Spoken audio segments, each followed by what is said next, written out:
Okay, let's go. May pag-uusapan tayo. Viral ngayon tong post ni Stefano tungkol sa mga content creator na di umano ay nanggagaya sa kanya. Pakatapos, nagpost tong tatay ni Rhea Vlogs. Humihingi siya ng tawad dahil sa panggagaya. Kahit na wala namang binanggit na pangalan si Stefano. Mukhang binanatan kasi siya ng mga netizens sa comment section. Kaya kalaunan, ay ni-off na niya ang comments sa kanyang mga reels at post. Pero, may nakita akong naka-open pa ang comment at nabasa ko ang pambabash ni Jenny App at Jen de Guzman. Grabe, nag-evolve na pala mga pakialamera, no? Mula Karen, patungong Jen.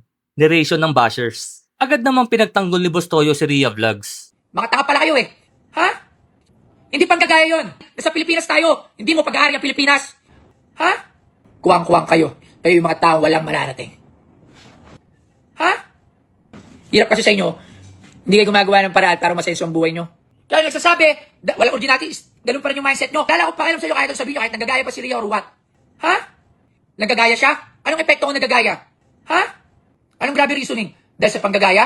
O, alam nyo, mga katulad nyo, kayo yung mga kuwang-kuwang. Umani rin ito ng sari-saring reaksyon like, pagtatanggol talaga ni Toyo, ginaya niya lang din pawn star niya eh. Gaya-gaya ka pala Bustoyo eh. Kalaunan, ay dinilit umano ni Bustoyo ang naturang video. I guess, na-realize niya na wala namang kinalaman itong pinagsasasabi niya sa issue. Nasa Pilipinas tayo, hindi mo pag-aari ang Pilipinas. Meron ding nagsabi na, everyday na kasi si Rhea nagpo-post ng same concept kay Stefano. Nagpupuyat si Stefano para gumawa ng content, tapos kokopyahin lang ni Rhea. Yun lang.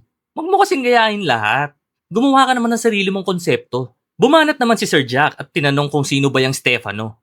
Di umano, ginaya niya lang ang pagsisimangot kay Asian Cutie. Gaya-gaya ka din pala Stefano eh. Pare-pareho lang pala tayo ni Bustoyo. Ha? Aniya, lahat naman ng nagsisimulang creator gumagaya lang din. Ako nga, ginaya ko lang si Kuya Jobert. Nagalit ba siya? Gagayahin ko sana yung pananalita mo Sir Jack kaso wag na lang. Ayun nga Stefano, nagagalit ka raw. Wag ka raw feeling bigating creator kasi gaya-gaya ka lang din naman. Bumuelta rin dito si Kuya Germs. Bata, pinatulan mo? Ganun ka-affected?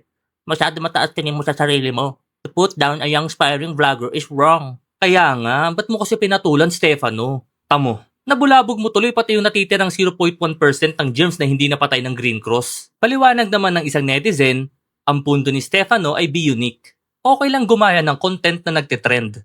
Pero, once is enough. Kapag kasi ginaya mo lahat, that's already imitation. Ini-encourage lang sila ni Stefano na gumawa ng sariling style para mag-grow sila as a content creator. Kaya nga, hindi naman nagagalit si Stefano eh. Hindi rin siya nag-name drop. At wala naman siyang sinabi na tumigil sila sa panggagaya. Pero, ang opinion ko dito, gahaman ka, Stefano. Grabe, lahat na ng trabaho kinuha mo. Tapos nagsimangot at nandrawing ka lang ng nag-employee of the month ka pa. Sa tatay naman ni Rhea, ito lang masasabi ko, magtrabaho ka. Huwag mong gamitin yung bata para makaahon kayo sa hirap. Ang gawin mo, ikulong mo lang siya sa bahay at pag-aralin mo. Hanggang magka-wrinkles kayo pareho. Para pagka-graduate niya, tambay siya ng mga 2 taon o higit pa. Alam mo naman ang tradisyon natin dito sa Pinas. 'Di ba? Standard 'yan. May talent yung bata. Pero huwag mong imula sa social media. Baka maging artista 'yan at yumaman kayo bigla. Bawal 'yun. Napakalaking kasalanan 'yan sa mata ng mga marites. Dapat hayaan mo muna siyang maghirap at maranasan ng matinding character development. Hindi pwedeng umasenso kayo agad. Tandaan mo, Pilipinas 'to. Dito, bawal ang mabilis umangat. Dapat sabay-sabay tayong nakalubog. Pakatapos pinaiyak mo pa anak mo. Masaya na ginagaya mo yung vlog niya. Pero idol pa rin natin siya, ha? Kahit pinapatigil sa vlog niya, ha? Ha? Bawal daw sa bata yun, sabi ni idol. Sabi ni idol, Stefano, bawal daw. Anong pinapatigil at bawal? Walang sinabing ganyan si Stefano. 'Di ba?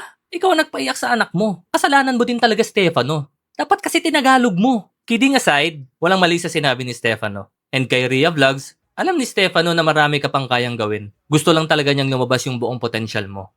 Tanga ka, Trixie, may tan. Sakang tanga. Siya kang malaking T.